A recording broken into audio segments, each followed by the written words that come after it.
Hoje celebramos o Dia do Pastor e a reflexão que eu quero trazer hoje é sobre o Dia do Pastor. Não é uma homenagem, né? Até porque ficaria meio chato eu fazer uma auto-homenagem, mas é mais uma reflexão para todos nós, tanto para os pastores aqui presentes, né? Começar por nós, porque eu vou falar muito sobre o ministério pastoral, mas também para a igreja, em como nós estamos nos relacionando com os nossos pastores. O que temos trocado com os nossos pastores? Ou será que temos apenas recebido? Ou será que temos dado muito e recebido pouco? Como tem sido o nosso relacionamento com os nossos pastores? Como a gente tem lidado com eles? Porque hoje em dia, graças a Deus, pela internet, aí, né, é muito fácil a gente ter acesso a pastores. A gente tem acesso a qualquer pastor que a gente quiser. Então, tem pastores famosos, tem pastores nem tão famosos, tem pastores comediantes, tem pastor de todo tipo. Você pode simplesmente abrir o seu YouTube ali, o podcast, e escolher o pastor que você quer e ouvir a mensagem que você quer. Isso é bom. Eu ouço diversos pastores, tem muitos pastores bons por aí que eu consumo o conteúdo deles, mas também é perigoso. É perigoso porque muitas vezes a gente pode achar que o pastoreio é só isso. O pastoreio é só a mensagem, o pastoreio é só a pregação. E vai muito mais do que isso. Infelizmente, isso tem levado a um movimento muito grande de pessoas que escolhem aquele pastor que ela mais gosta de ouvir a mensagem, coloca lá e nem frequentar a igreja frequenta. E acaba acreditando que está fazendo parte da igreja simplesmente porque ouve a pregação pela internet, mas não faz parte da comunidade.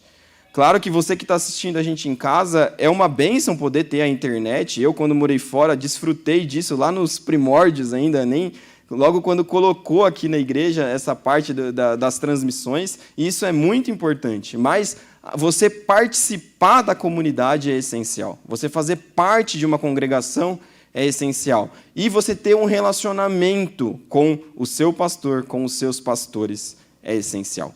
Então, eu quero partir desse princípio nessa reflexão de hoje. Como nós temos nos relacionado com os nossos pastores e nós, pastores, como temos nos relacionado com as nossas ovelhas, com a nossa igreja, com a nossa comunidade. Será que a gente simplesmente sobe aqui em cima, prega e vai embora? Como tem sido esse relacionamento? E para isso, eu separei um texto muito conhecido para aqueles que são pastores, que está lá em 1 Pedro, no capítulo 5, do versículo 1 até o versículo 4. Se você puder projetar aí, irmão, por favor, 1 Pedro, capítulo 5, tá rápido ali, Natan. Boa, Natan. Versículo 1 ao 4. Então, vamos estar lendo a passagem, irmãos? Aos presbíteros que há entre vocês, eu, presbítero como eles, testemunha dos sofrimentos de Cristo e ainda coparticipante da glória que há de ser revelada. Peço que pastoreiem o rebanho de Deus que há entre vocês, não por obrigação, mas espontaneamente, como Deus quer, não por ganância, mas de boa vontade, não como dominadores dos que lhes foram confiados, mas sendo exemplos para o rebanho. E, quando o Supremo Pastor se manifestar, vocês receberão a coroa da glória que nunca perde o seu brilho. Senhor, te peço que o Senhor esteja a continuar a falar conosco aqui, Senhor Deus, através do Teu Espírito, que Ele esteja livre, Senhor Deus, que a Tua palavra possa nos edificar e que possamos principalmente aplicá-la em nossas vidas, Senhor. É isso que eu te peço, em nome de Jesus. Amém.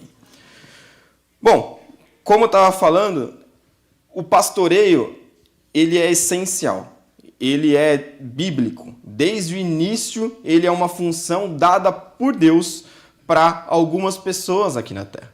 Sim, só que a gente precisa desmistificar um pouco que acontece por aí, que essas pessoas, elas são mais especiais do que outras. Então, nós pastores, já logo de cara para nós, não somos mais especiais do que outras pessoas. Nós somos comuns, irmãos. Somos pessoas comuns, iguais a todos vocês.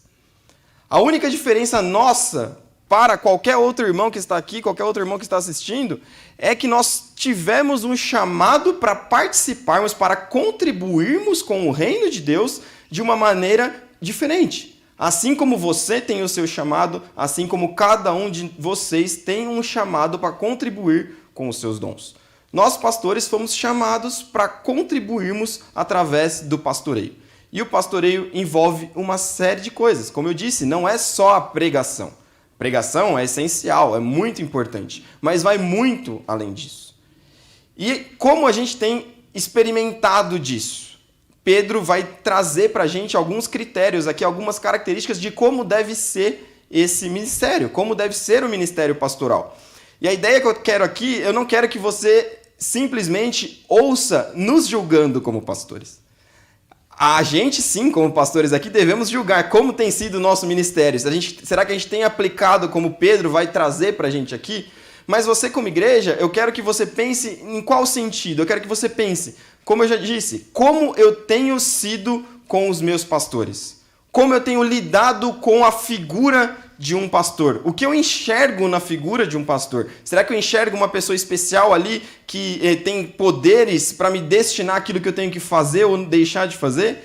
Ou eu enxergo uma pessoa que não tem chamado para estar ali? Como eu tenho enxergado os nossos pastores? Então eu vou colocar 4 pontos aqui, irmãos, para a gente refletir.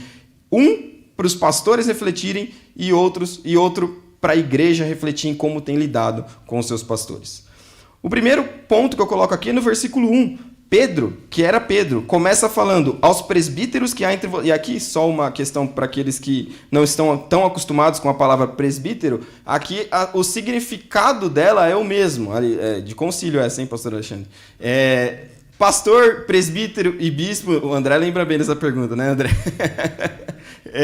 É o mesmo. Então aqui quando Pedro está falando aos presbíteros, ele está se referindo aos pastores. Então ele traz... Aos presbíteros que há entre vocês, eu, presbítero como eles, testemunha do sofrimento de Cristo. Pedro, que era Pedro, logo de cara coloca uma frase aqui muito importante para a gente. Aos presbíteros que há entre vocês, eu, presbítero como eles. Pedro se coloca no mesmo patamar de todos aqueles pastores ao qual ele estava escrevendo. E para quem que ele estava escrevendo? Aqui, a carta de Pedro, ela é para cristãos que estavam dispersos. Então, provavelmente, eles estavam sendo perseguidos ali, estavam sofrendo perseguição e se espalharam ali pela Ásia Menor. E ali o que acontece? Pedro escreve para esse grupo de pessoas que estavam sendo perseguidas e pastores que estavam ali liderando esses grupos de pessoas.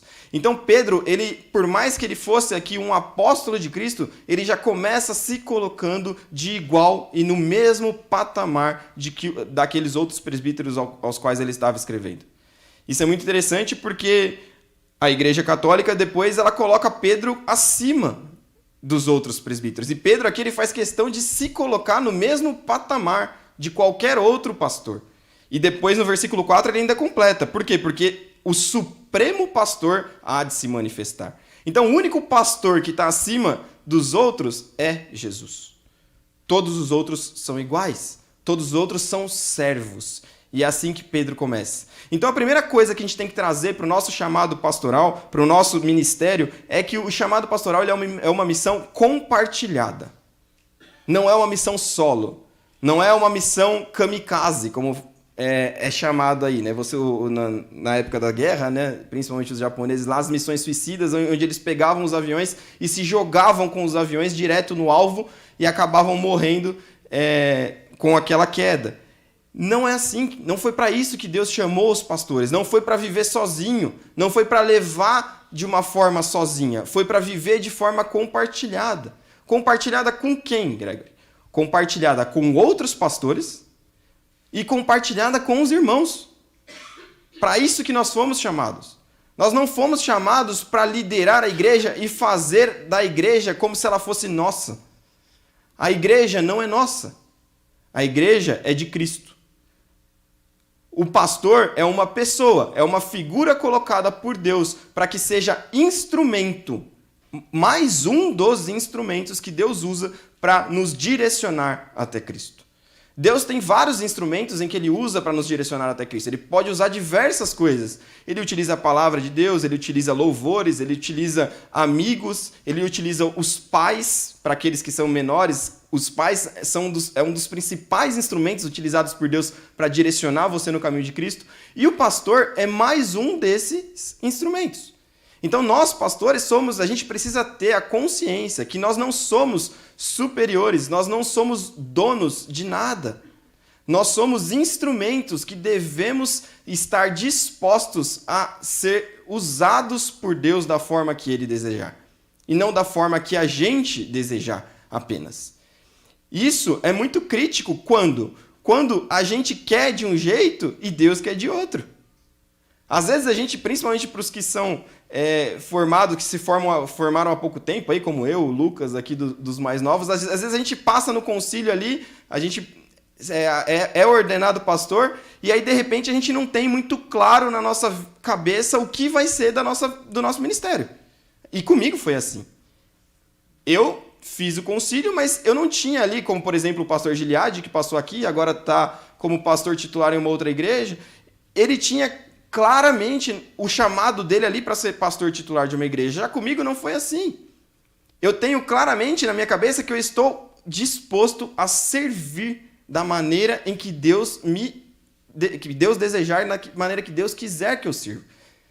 Então, isso serve para nós como um desafogo, irmãos. A gente poder saber agora, por exemplo, a gente viu essa imagem aqui, tinham 5, quantos? 6? Nem 7 aqui na frente. Sem contar o pastor Neto, que não está, sem contar o pastor Saulo, que não está. Isso é uma bênção, irmão. Isso é uma bênção para o pastor Neto, como pastor titular da igreja, ele poder dividir o fardo dele. Ele poder sentar e conversar e discutir ideias e discutir planejamentos. Por quê? Porque senão sobrecarrega. Senão o fardo fica muito pesado para carregar sozinho. Quantos e quantos pastores a gente não tem ouvido por aí relatos de pastores que infelizmente estão com doenças emocionais, estão com crises de ansiedade, estão com depressão, estão com burnout. Aqui no ABC mesmo, na nossa associação, a gente ficou sabendo de alguns casos de pastores que estão completamente sobrecarregados, porque o fardo, ele é pesado. Só que, graças a Deus, nós devemos procurar pessoas para dividir esse peso, para dividir esse trabalho. E não são só com outros pastores, irmãos. E aí é que eu trago o reflexo para a igreja. Como nós temos lidado dentro dessa missão de compartilhar o fardo com os nossos pastores? Será que nós temos vindo à igreja? Eu sou pastoreado pelo pastor Neto há exatamente 20 anos. Eu cheguei aqui em 2005, a gente está em 2025. Então eu cheguei aqui, eu tinha 15 anos, irmãos. Já fazem 20 anos em que o pastor Neto é o meu pastor. E quanto que eu já não recebi do pastor Neto? Quanto que eu já não recebi através do pastor Pedro, do exemplo, do pastor Wagner, que são mais velhos, do André, que a gente foi aí crescendo mais junto no ministério, dando aula faz muito tempo aí nas EBDs. Quanto que eu já não recebi desses outros pastores? E o que eu cedi, o que eu dei, como eu contribuí? Essa é a pergunta que cada um de nós deve fazer. A gente tem sim, porque cada um de nós temos qualidades e temos características, temos dons em que a gente pode ser útil com os nossos pastores para dividir a missão, para transformar a missão de uma forma mais fácil, para transformar a missão de uma maneira, muitas vezes até mais prazerosa. Quando você recebe ajuda, é claro, o pastor Neto não está aqui, ele vai ser o mais citado, porque é o pastor titular da igreja, é aquele que vive mais intensamente as questões aqui da nossa igreja, mas quantas vezes ele já não pôde contar com a ajuda, principalmente do pastor Wagner aqui ao lado dele, para dividir, para poder caminhar junto.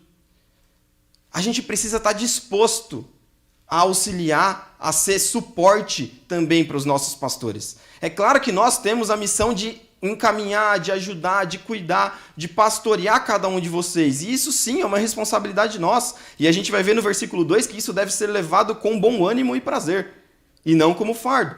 Mas a gente também, como eu comecei falando, somos pessoas que precisamos muitas vezes também de ajuda, que precisamos também de apoio para poder caminhar. É uma troca que a gente tem que ter entre igreja e pastor e igreja. Marcos 10, versículo 43 e 45, diz que: mas entre vocês não será assim, pelo contrário, quem quiser se tornar-se grande entre vocês, que se torne servo, e quem quiser ser o primeiro entre vocês, que seja servo de todos. pois o próprio Filho do Homem não veio para ser servido, mas para servir e dar a sua vida em resgate de muitos. Aqui já encaminhando para o versículo 2 que a gente vai ver. A gente vai ver um caso, a gente vai encontrar casos de pastores que, por essa ânsia de ter tudo nas suas mãos, acabam confundindo o seu chamado para servir com o chamado para ser servido. E a gente tem, infelizmente, casos por aí, a gente vê de pastores que acabam se transformando em estrelas que adoram ser servidos. Isso é pecado, irmãos. A gente precisa, infelizmente, por mais que a palavra seja boa, por mais que ele possa ter uma boa oratória, por mais que ele tenha outras características, a gente precisa tomar muito cuidado com esse tipo de pastor. Pastor que você vê que não veio para ser servo, e sim para ser servido. No ministério pastoral, a gente não pode achar que a gente é estrela. A gente não pode dar ibope para pastor que se acha estrela. A gente precisa de pastor que caminhe com a gente, lado a lado. Pastor que acorde, como o pastor Neto, e com certeza você já passou por isso, e vá na sua casa, 6, 7 da manhã ou 11 da noite, o horário que você puder, para fazer uma campanha de oração com você, que esteja disposto a te servir da maneira em que você precise naquele momento. E não um pastor que deva ser servido. A gente precisa tomar cuidado com esse tipo de pastor que simplesmente acha que é dono da igreja e quer todas as coisas do seu jeito. E aí entra o versículo 2. O versículo 2, Pedro vai falar que pastoreiem o rebanho de Deus que há entre vocês, não por obrigação, mas espontaneamente, como Deus quer, não por ganância, mas de boa vontade. Para nós pastores, primeiro, a gente tem que pastorear com alegria, não por obrigação. A gente tem que ter prazer em exercer o dom e o ministério para o qual fomos chamados. E aí a gente anda numa linha muito tênue, né? Eu sei disso, eu caminho e nem sou pastor titular, aqueles que são pastores titulares mais ainda, entre o limite daquilo que muitas vezes é o seu trabalho e o que é o seu ministério. Como é difícil a gente lidar com isso. Ah, por que você vai estar lá naquela programação? Eu vou estar lá porque eu sou pastor. Será que essa é a resposta que tem que ser feita? Eu já pensei muitas vezes, passei algumas vezes por isso. Ah, por que eu tenho que estar lá? Tenho que estar lá porque eu sou pastor. Ah, eu tenho que estar lá porque eu sou líder. Ah, eu tenho que estar lá porque eu sou o Gregory. Ah, eu tenho que... Será que é assim? Ou eu tenho que estar lá porque eu fui chamado para estar lá, esse é o meu ministério, e eu exerço o meu ministério com prazer e alegria. A gente precisa tomar cuidado, porque muitas vezes a gente vai se sobrecarregando, como eu falei anteriormente, a gente vai tentando levar as coisas sozinho, a gente não vai dividindo, a gente não vai delegando, e quando a gente vai ver, a gente está fazendo as coisas por obrigação. A gente está aplicando, a gente está indo, a gente está pregando, sem querer pregar, a gente está fazendo programações sem querer fazer. Isso é um risco, irmãos. Isso é um risco que nós, pastores, corremos, e você, seminarista, que está ali querendo, almejando o ministério, também vai correr. A gente precisa tomar cuidado com a religiosidade. A gente precisa tomar cuidado com o limite, e esse limite não é um limite que eu vou virar aqui e vou falar, é esse limite varia de pastor para pastor. Cada um sabe o seu limite. Só que às vezes a gente passa por cima desse limite e não repara nele. E quando a gente vai ver, a gente está trocando aquilo que a gente deveria fazer por amor, com alegria, por obrigação. E muitas vezes essa obrigação pode nos levar a abrir mão de coisas que vêm à frente do nosso ministério, como a família, por exemplo. A gente precisa tomar o cuidado de não se sobrecarregar de tal forma em que a gente inverta as ordens daquilo para o qual a gente foi chamado. Nós, como pastores, fomos chamados primeiramente para sermos filhos de Deus, assim como qualquer um de vocês, assim como todos nós fomos chamados, para sermos filhos de Deus. Depois nós somos chamados para exercer o nosso papel dentro da nossa família. Antes de ser pastor, eu fui chamado para ser o esposo da Natália. Antes de ser pastor, eu fui chamado, e depois de ser esposo da Natália, eu fui chamado para ser pai da Pietra e da Manuela. E aí sim, eu fui chamado para ser pastor. A gente tem que tomar cuidado para não sobrecarregar, para não trocar, inverter a ordem daquilo que a gente foi chamado e dar prioridade para coisas que nos sobrecarregam e inverter. Para isso a gente precisa usar muito o versículo número 1 de compartilhar, de dividir. E aí, fazendo um adendo aqui para as esposas dos pastores, receberam uma rosa hoje de manhã, mais do que merecida. Também tem os dias das esposas dos pastores. Aí tem o dia das esposas dos pastores mais para frente, não lembro de cabeça qual, mas tem esse dia. E mais do que merecido. Por quê? Porque a pessoa que mais compartilha do ministério com o pastor é a sua esposa. E é a que mais deve realmente compartilhar. Quando a gente passa pelo concílio, o pastor Alexandre está aqui de prova para ver, eles sempre pedem que a esposa do candidato venha, para perguntar para ela qual que é a ideia dela para aquilo, como que é o comportamento do marido dentro de casa.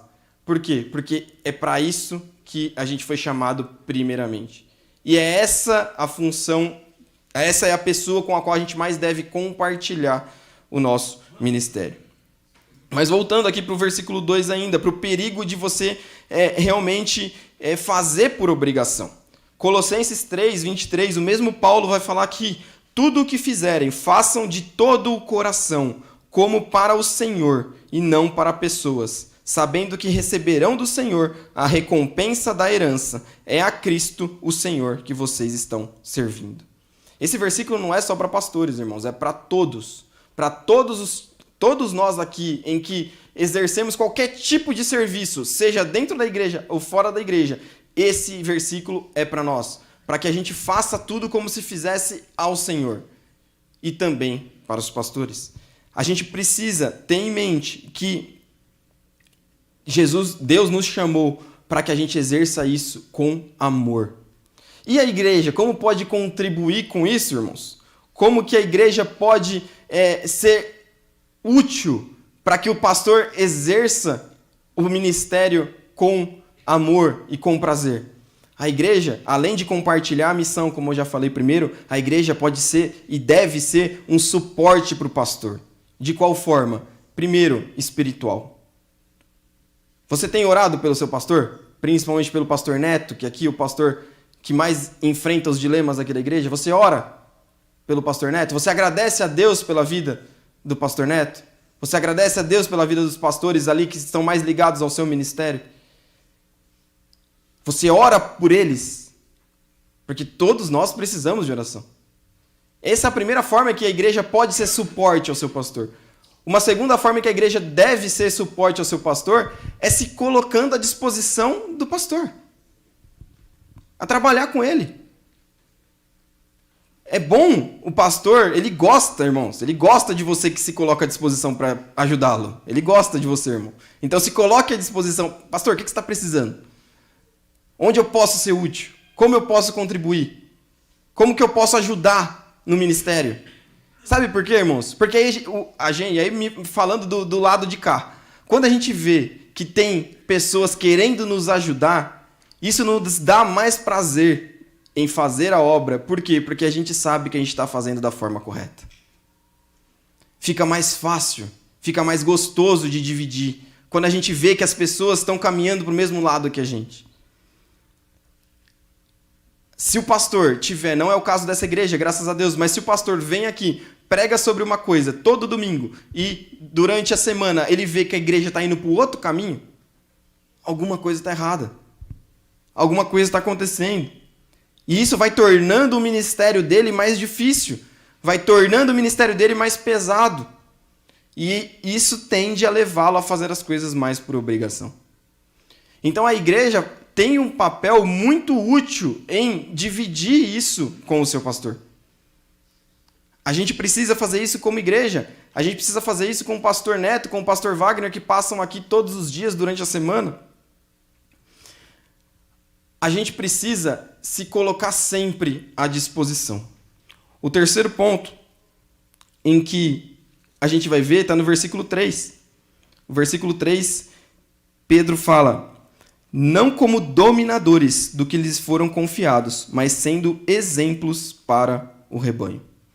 Ponto 3 que eu coloquei aqui é que o exemplo do pastor é o seu maior sermão.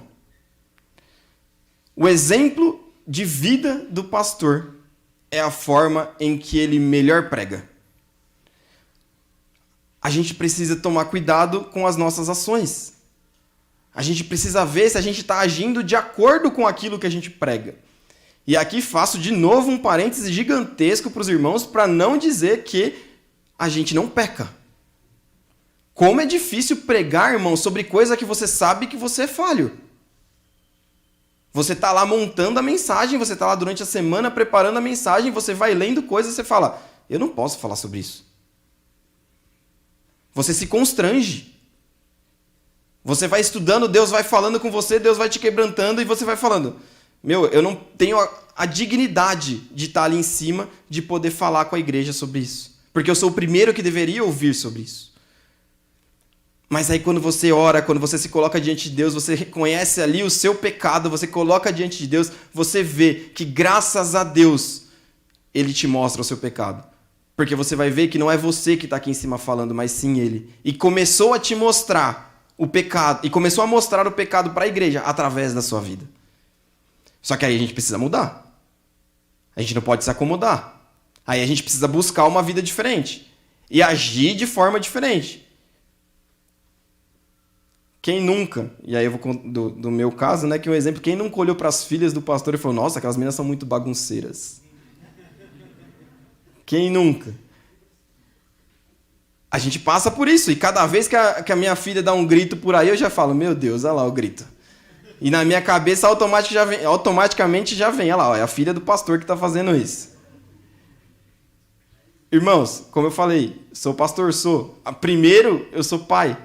E os irmãos sabem como é ser pai, o quão difícil é. Então, não é porque as filhas do pastor são filhas de pastor que elas vão ser crianças melhores do que outras. Especiais. Como eu falei, os pastores não são especiais, muito menos os seus filhos. E muitas vezes os filhos de pastores crescem, às vezes, com esse peso de ser filho do pastor. E isso muitas vezes leva alguns até se desviarem. Infelizmente. Conheço casos de pastores com filhos desviados por causa desse fardo que ele carregou de ser filho de pastor. E muitas vezes de ser a segunda opção ao invés da igreja.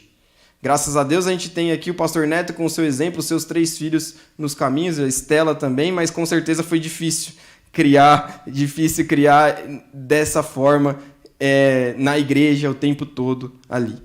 Mas, irmãos, a gente precisa dar o exemplo. E a igreja, como pode contribuir com isso? A igreja pode contribuir de 2 formas, irmãos, também. Bem práticas aqui quando a gente vê o exemplo. Primeira coisa, que ajuda, elogia. Elogia o exemplo do seu pastor. Ele é humano. Ele gosta de receber elogios. Faz bem, o incentiva. Se você vê que o seu pastor é bom, dá exemplo em alguma coisa, chega para ele e fala. Por quê? Porque aquilo vai fortalecer ainda mais ele a continuar agindo daquela forma. Elogia o exemplo. Segunda coisa, imita o exemplo. A gente vai ter Paulo falando em um texto, não nesse, mas em outro texto, em que ele fala, se você não conseguir imitar a Cristo, me imita que já está bom. Eu não tenho a capacidade de falar isso aqui. E nem quero falar isso aqui. Mas Paulo teve a coragem de falar isso. Irmãos, você vê um bom exemplo no seu pastor? Imita. Seu pastor não é Jesus. Mas se você acha que é muito difícil imitar Jesus, pode imitar o seu pastor naquilo que ele faz bem. Vai começar de uma maneira mais fácil. Aí quando você passar o seu pastor, você imita Jesus. Quando você já estiver melhor do que o seu pastor naquilo que você está imitando, você passa a imitar Jesus. Mas pode imitar. Não tem problema. E a terceira, são 3 na verdade, e a terceira coisa, seja exemplo para o seu pastor. A gente aprende muito com os irmãos. A gente aprende muito. Como que você vai ser exemplo? Se relacionando. Se relacione com o seu pastor. Você que tem filho pequeno, se relacione conosco. A gente vai aprender com vocês como educar as nossas filhas. Se relacione. A gente precisa aprender, a gente precisa também crescer nessa troca. A gente não sabe de todas as coisas. Tem coisas que os irmãos, tem coisas que a igreja é melhor do que a gente e está tudo bem. A gente deve aprender, a gente tem que ter essa humildade de aprender com a nossa igreja. A gente precisa ter a humildade de aprender uns com os outros, independente de qual cargo ou qual ministério que seja. A gente precisa ter essa troca através dos relacionamentos. E a gente só vai conseguir isso através de relacionamentos profundos. Vai ser muito difícil, pode acontecer, mas vai ser muito difícil a gente aprender pelo exemplo vendo só de domingo de noite durante o culto. Vendo só de domingo de manhã durante o culto. A gente precisa se relacionar, a gente precisa ter contato, a gente precisa frequentar as casas um dos outros, a gente precisa ter comunhão, porque ali a gente vai conseguir aprender uns com os outros. Porque como eu falei lá no começo, Deus utiliza diversos instrumentos para nos colocar mais parecidos, para nos transformar mais parecidos com eles. E a igreja é um deles, essa troca. Paulo também fala lá em Romanos sobre o sacerdócio real, irmãos. Não vou entrar aqui teologicamente no que é o sacerdócio real, mas uma ideia bem resumida do que é o sacerdócio real é que todos nós, não importa se você é pastor ou não é, fomos chamados para exercer o sacerdócio de Deus aqui na terra. A gente tem a responsabilidade. A gente não precisa mais de intermediários para ter contatos com Deus. O sacerdote ele era um intermediário no Antigo Testamento, em que ele levava a adoração, entre aspas, do povo ali, o sacrifício do povo a Deus. Com a nova aliança, a gente não precisa mais de intermediários. Você não precisa mais do seu pastor para decidir qual faculdade você vai fazer. Você não precisa. Você não precisa chegar para ele e perguntar toda a decisão que você vai ter que tomar na sua vida. Você não precisa. Mas você tem um privilégio que muitos não têm por aí afora, que é pedir um conselho para o seu pastor. Do que você pode, do que você deve, de qual caminho você deve seguir. Nunca um pastor deve falar o que você tem que fazer. Não é nossa responsabilidade isso. Não é nossa responsabilidade tomar a decisão por você. Mas a nossa responsabilidade é qual?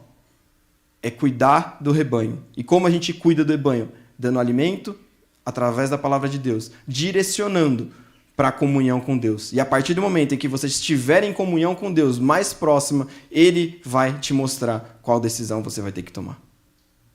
Esse é o nosso papel. Graças a Deus, vocês têm vários pastores. Nossa igreja é uma bênção. Nossa igreja, desde antes de eu entrar aqui, já era conhecida, já tinha a fama de ser uma igreja que envia muitos seminaristas, irmãos para o seminário, envia muitos pastores para o campo e missionários. Isso é uma dádiva. A gente tem esse privilégio. E agora a gente está com um corpo pastoral bem grande aqui na nossa igreja. Desfrute disso, irmão. Desfrute, se aproxime. Troque informações, experiências, peça conselho. Muitas vezes a gente tenta se aproximar de algumas pessoas. E aí, como que tá? Tá tudo bem? Tá tudo bem, graças a Deus. Ah, tem algum pedido de oração que eu posso estar orando por você? Ah, tem, ora pela minha família. E para aí. É difícil, muitas vezes, a gente conseguir quebrar essa barreira de conseguir estreitar o relacionamento. Às vezes a pessoa tem vergonha, às vezes a pessoa tem medo, não sei. Mas você faz parte de uma igreja. Se você está aqui hoje, é porque Deus permitiu que você estivesse aqui hoje. Eu creio na soberania divina. E se você está nessa igreja, se você faz parte dessa igreja, desfruta dos pastores que aqui estão. Aproveite os pastores que aqui estão, que são pastores sérios, que são pastores comprometidos com a palavra, que são pastores que vão poder ser instrumento na sua vida para que você se aproxime mais de Deus. Por fim, tem um versículo aqui que eu tinha separado que é muito bom também, de Timóteo, em que Paulo fala para Timóteo, na verdade, ninguém despreze a sua mocidade, pelo contrário, seja um exemplo para os fiéis, na palavra, no procedimento, no amor, na fé e na pureza. Olha que interessante. Em quantas coisas nós devemos ser exemplos e nós devemos estar atentos ao nosso ministério. E por fim, o versículo 4. E quando o Supremo Pastor se manifestar, vocês receberão a coroa da glória, que nunca perde o seu brilho. Pastores, esse dia vai chegar e vai ser melhor do que ganhar 3 presentes no mesmo dia. Brinquei com o pastor Wagner aqui, ó, que o dia do pastor é bom para o pastor. Vai ser melhor que isso. Vai ser um dia em que a coroa aqui, quando ele fala da coroa da glória, ele está falando da coroa incorruptível, em que ele cita também lá em 1 Coríntios. É aquela coroa que o tempo não gasta. É uma coroa que permanece. E aí vocês podem estar pensando, nossa, o pastor vai receber uma coroa? Não, irmãos, todos nós vamos receber essa coroa. É uma coroa que nós vamos desfrutar com Cristo, porque a glória é dele e não nossa. Nós, pastores, não vamos ser glorificados mais do que qualquer um de vocês. A glória é sempre de Cristo. Mas a gente vai estar assentado ao lado dele, tendo plena ciência de que a gente cumpriu o nosso ministério da forma que ele desejou. Essa é a maior recompensa. É a gente saber em que a gente cumpriu aquilo em que a gente foi chamado. Tanto o pastor, quanto qualquer um dos irmãos.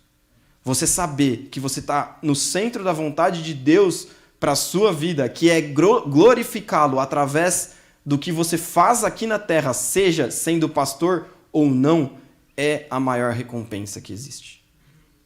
É dessa forma em que a gente vai ser glorificado. 2 Timóteo fala: já agora a coroa da justiça me está guardada, a qual o Senhor, justo juiz, me dará naquele dia, e não somente a mim, mas também a todos que amam a sua vinda. A todos que amam a sua vinda. Isso não é só dos pastores. Romanos 8, Paulo ainda vai falar, o último versículo, eu termino com ele. Se somos filhos, então somos herdeiros, herdeiros de Deus e co-herdeiros com Cristo. Se é certo que com ele sofremos, para que também com ele sejamos glorificados. A gente vai ser glorificado com Cristo, irmãos. Não os pastores, não só os pastores, mas todos nós.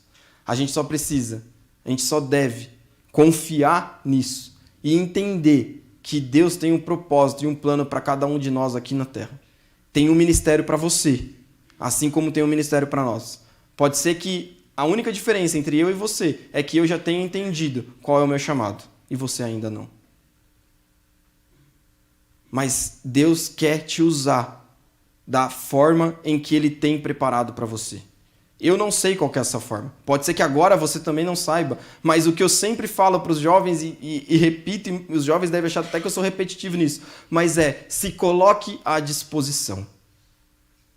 Deus vai te caminhar. Deus vai te direcionar. Eu falo isso porque com a minha vida foi assim. Eu nunca tive muito claro o que fazer da minha vida, mas eu sempre estive à disposição a ser usado por Deus. Sempre me coloquei à disposição de ser usado por Ele. E Ele foi me direcionando assim como Ele está me direcionando até hoje. E creio que Ele vai me direcionar até o fim da minha vida dessa forma. E é isso que você tem que fazer, irmão. Para você ser glorificado com Cristo. Nos últimos dias, quando Ele voltar ou quando nós subirmos, a gente ter essa sensação de que eu cumpri aquilo que eu fui chamado. A gente teve um tempo atrás aqui, umas semanas atrás, o velório da nossa irmã Nanete, e o que todo mundo falou no velório da Nanete foi que ela cumpriu aquilo que ela foi chamada. Ela realizou aquilo que ela foi chamada. Ela viveu, mas só porque ela foi missionária, ela realizou aquilo que ela foi chamada? Não. Vendo a vida dela, a gente tem certeza que ela realizou porque foi uma vida de total submissão a Deus. Mas essa vida, para viver uma vida de total submissão a Deus, você não precisa ser um missionário, você não precisa ser um pastor. Você só precisa se colocar à disposição de ser usado por Ele aonde Ele desejar. E aí você vai ter essa convicção de que você cumpriu aquilo que você foi chamado. O fardo dos pastores pode ser difícil agora, temos lutas, temos situações difíceis. Hoje no Ministério Infantil, na entrevista que a gente fez lá com as crianças, perguntaram, ainda bem que foi para o pastor Neto, qual que é a parte mais difícil de ser pastor? Aí o pastor deu risada, né? Porque ele falou assim, Para elencar, tem algumas. Mas aí ele respondeu lá, enfim, a resposta não é o ponto, mas é difícil? É difícil, mas é prazeroso, porque a gente se sente que a gente está cumprindo o nosso chamado. Só que para isso ser completo, a gente precisa dividir isso com a igreja. A gente precisa de uma igreja que nos apoie. A gente precisa de uma igreja que caminhe conosco, para a gente poder dividir esse chamado ministerial que foi feito para nós. Amém? Senhor, muito obrigado por esse dia. Muito obrigado por esse culto. Em especial, muito obrigado pelos pastores aqui dessa igreja, Senhor. Muito obrigado pelo pastor Neto, em especial, que é o pastor que tanto me acompanhou aqui no meu crescimento. Muito obrigado porque tenho certeza que o Senhor colocou ele como instrumento seu na minha vida, Senhor Deus, da minha família, para que possamos nos parecer mais contigo e assim eu também creio que é na vida de todos os irmãos aqui, Senhor Deus. Que a gente possa, como membros da tua igreja, Senhor Deus, sermos úteis para todos os pastores. Que a gente possa realmente se colocar à disposição para contribuir, para fazer com que a tua igreja caminhe da forma que o Senhor deseja, Senhor Deus. Que a gente não dependa apenas dos nossos pastores, que a gente não coloque toda a responsabilidade sobre eles, que a gente não ache que o trabalho é somente deles, mas que a gente divida esse ministério, porque sabemos que essa é a tua vontade, Senhor. Que o Senhor esteja realmente nos capacitando para sermos úteis na tua obra, Senhor Deus, para realmente cumprirmos a tua vontade em nossas vidas aqui na terra, Senhor Deus. Para que no fim, quando nós recebermos a coroa, Senhor Deus, podemos ser glorificados contigo, nós tenhamos plena certeza que cumprimos o nosso chamado aqui na terra, Senhor Deus. Que essa seja a nossa sensação, que essa seja o nosso agradecimento, a nossa realização, Senhor Deus, a realização da nossa vida, que ela esteja em cumprir aquilo que o Senhor deseja para as nossas vidas, Senhor Deus. É isso que eu te peço, em nome de Jesus. Amém.